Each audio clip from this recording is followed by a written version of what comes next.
We want you to stay here, have a big time, spend your money. As a matter of fact, if about 1,000 of you'd like to stick around here, I got some work down on the southern border with Mexico that we could use you for.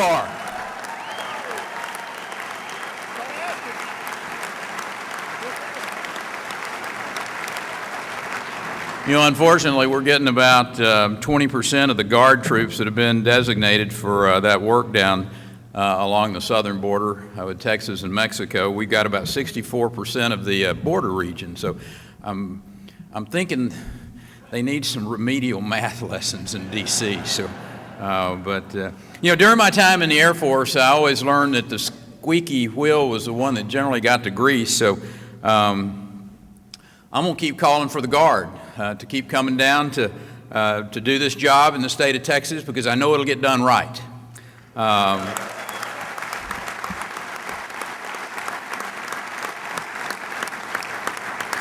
My calls for the troops have been getting a little more impassioned, General, as you know, here lately, and we're, you know, on a very serious note, we're beginning to see violence along the Mexico-U.S. border escalating to a level that we've never seen before. It's and we feel very strongly about keeping this violence from spilling over into the state of Texas. There's been more than 28,000 Mexicans who have been killed due to drug-related violence since 2006, and there is no doubt that there are extraordinarily high stakes at play. You know, and the fact is, I don't need a Washington briefing to tell me that the car bombs that are going off across the river from El Paso, or the cartels who are recruiting young teenage hitmen in Texas, or the bullets that are flying across the border and hitting the campus at the University of Texas, Brownville, or the City Hall in El Paso, that are pretty strong signs that things are going from bad to worse.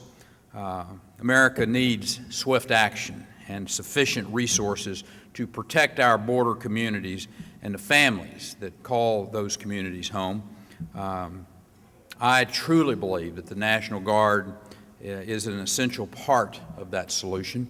Now, we do our best to fill in the gaps, General, from the standpoint of border security here in the state of Texas. We have appropriated some $230 million to border security over the past several years. We obviously rely upon our sheriffs and our border police chiefs, our DPS troopers, even our game wardens to be our boots on the ground.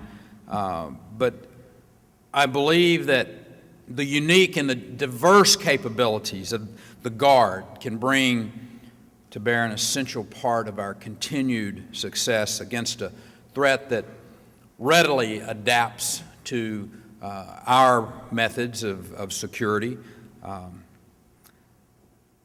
I wonder if there is any force in the world that adapts as well as the Guard does. You know, just think about that a moment. You know, on any given day, you might be filling sandbags out with rising floodwaters from a threat to your hometown, to mounting patrols in a combat zone overseas, or doing the countless drills that are required to maintain your readiness.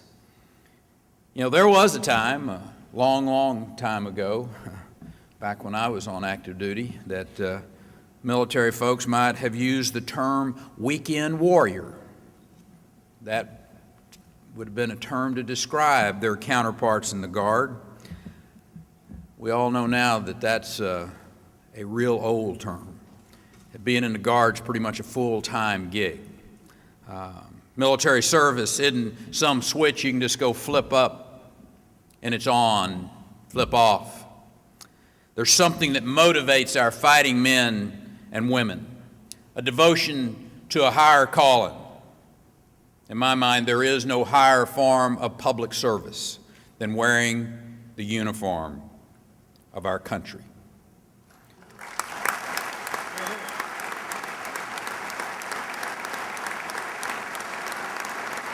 Now, don't get me wrong. I have high admiration for those who dig wells in third world villages or teach in our public schools, but someone who will face incoming fire to set people free, they reside on an entirely different plane. Our Guard forces are deployed around the world, including 2 very still dangerous combat zones.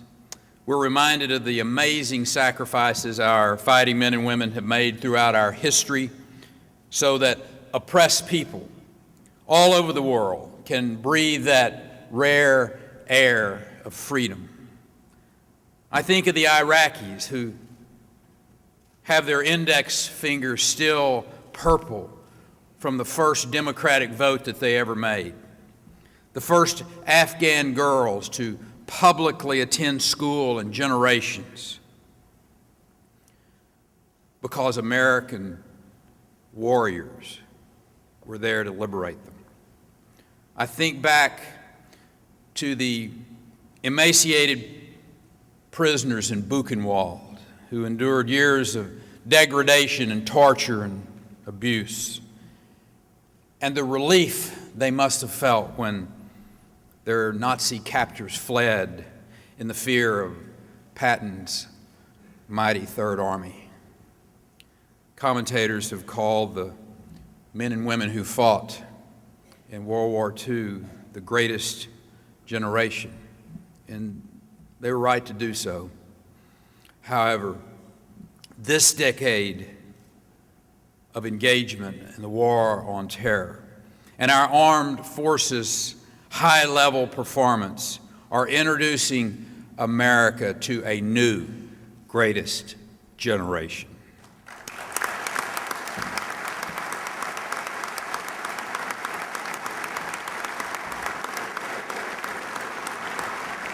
Of course, the reward for competence is more work, and our Guard has overcome every challenge with the usual combination of enthusiasm, of skill, of perseverance.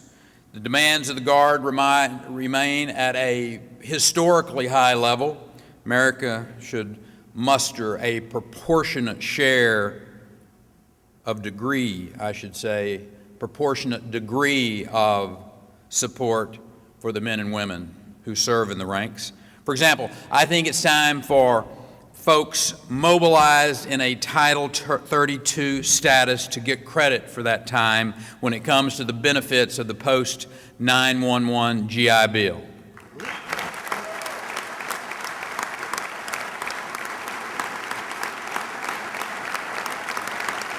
Here in Texas, folks who are utilizing the GI Bill for their education are entitled to in-state tuition rates, as are their spouses and their children, thanks to legislation that we passed back in 2009. Now, I'm not saying that you need any extra reasons to move to Texas, but that will certainly do. When it comes to other Guard issues, we need to ensure our troops have the right gear, along with the proper facilities to maintain it and to train on it. I can't confirm nor deny that the E-model C-130 that flew me out of Kuwait City into Baghdad last year was one I flew, but I'm pretty sure it was.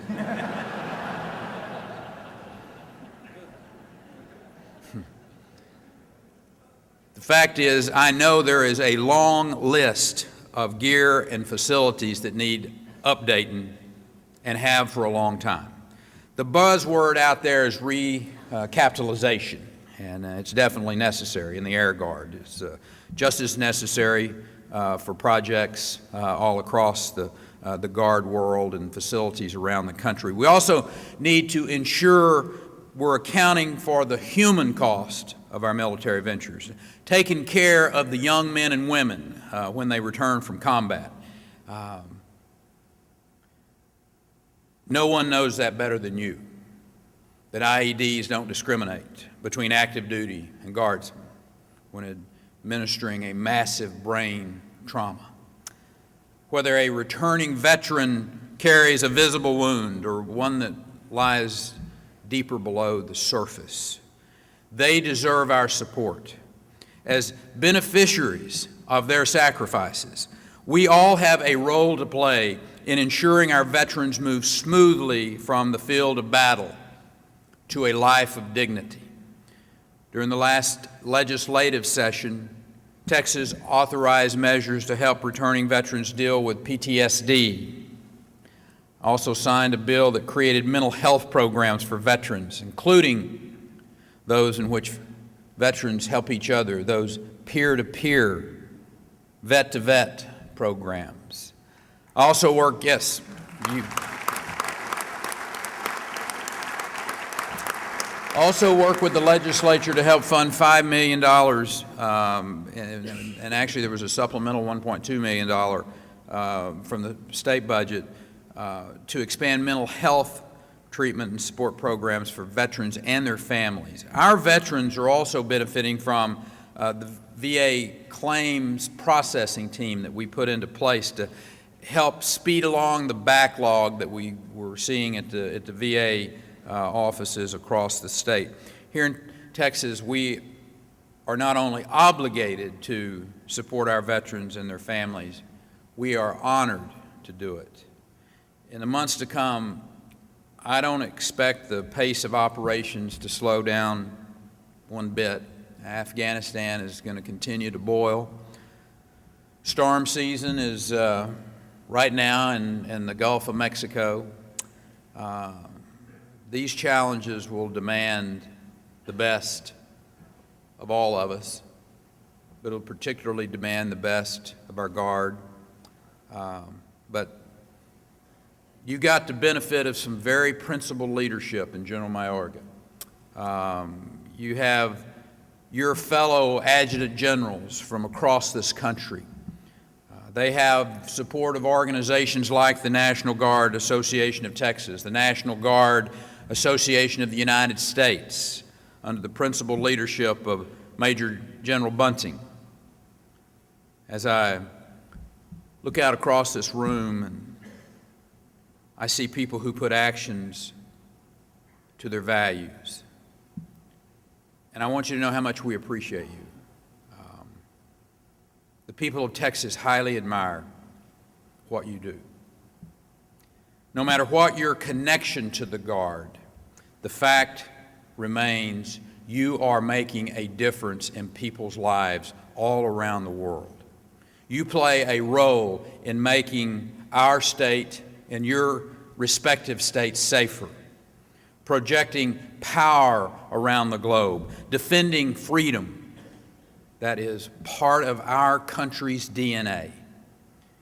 If the Guard can be sure of one thing, it's that the phone will ring, you will be called,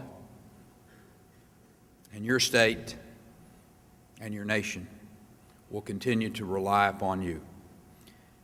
As governor, I never hesitate to make that call because I know you will always be responsive, you'll always be ready, and you'll always be raring to go as America's solution. God bless you. May it always be so for the Guard in this country.